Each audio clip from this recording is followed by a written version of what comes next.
মানব পাচারের বিরুদ্ধে তাদের যে আয়োজন এবং সারা বাংলাদেশে তারা অনেকগুলো প্রোগ্রাম করেছে মানুষকে সচেতন করার জন্য।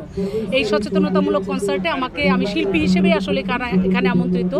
তো আমরা এটা প্রচার করছি যে আমাদের দেশে যে পাচারগুলো হচ্ছে, অর্থাৎ আমাদের সরকারি হিসেবে প্রায় 5 থেকে 7 লক্ষ মানে জনগণ প্রায় বিদেশে পাড়ি জমায়। এখানে অনেক লোক পাচার হয়ে যায় যারা অবৈধভাবে দেশের বাইরে যাচ্ছে, তারপরে তারা সঠিকভাবে জানে না তাদের ভিসা, পাসপোর্ট এবং তারা কি কাজ করতে যাচ্ছে, কোথায় যাচ্ছে, অনেক কিছু না জেনেই তারা যাচ্ছে, এবং ছেলে মেয়ে সবাই। তো সেগুলো যাতে আমাদের দেশে একটু কম হয়, মানুষ যাতে সচেতন হয়, সেজন্যই এই কনসার্টগুলো করা।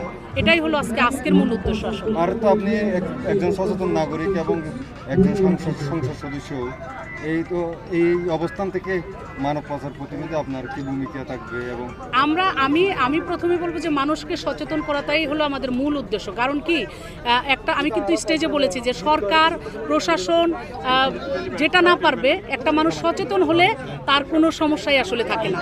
তো এই সচেতন করাকে, মানুষকে জানানো এবং কোথায় গেলে তারা সঠিক ভিসাটা পাবে, সঠিকভাবে তারা বিদেশে যাইতে পারবে, তাদের বেতনটা, তাদের থাকা সব কিছু তারা নিশ্চিত করে যেতে পারবে, এইগুলো আসলে আমাদের আগে জানতে হবে। আমি কি কাজের উদ্দেশ্যে যাচ্ছি সেই কাজগুলো আমাকে জানতে হবে। তো এই সচেতন করাটাই আসলে আপনাদের মাধ্যমে আমি মনে করি এখানে মিডিয়ার একটা বিশাল ভূমিকা নেওয়া দরকার। এবং আপনারা যদি সেই ভূমিকাটা নেন, আমরা যদি প্রচার করি, আর সরকারের তো বিভিন্ন রকমের রিক্রুটিং বৈধ এজেন্সিগুলো আছে, সেই এজেন্সিগুলোর মাধ্যমে যাতে যায়, এটা তো সরকার সবসময় বলছে, আমরা সেই চেষ্টাগুলোই করে যাচ্ছি। মানব পাচারের বিরুদ্ধে তাদের যে আয়োজন এবং সারা বাংলাদেশে তারা অনেকগুলো প্রোগ্রাম করেছে মানুষকে সচেতন করার জন্য। এই সচেতনতামূলক কনসার্টে আমি শিল্পী হিসেবেই আসলে এখানে আমন্ত্রিত।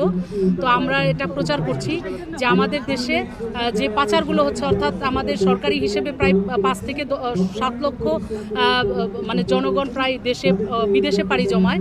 এখানে অনেক লোক পাচার হয়ে যায় যারা অবৈধভাবে দেশের বাইরে যাচ্ছে, তারপরে তারা সঠিকভাবে জানে না তাদের ভিসা, পাসপোর্ট এবং তারা কি কাজ করতে যাচ্ছে, কোথায় যাচ্ছে, অনেক কিছু না জেনেই তারা যাচ্ছে, এবং ছেলে মেয়ে সবাই।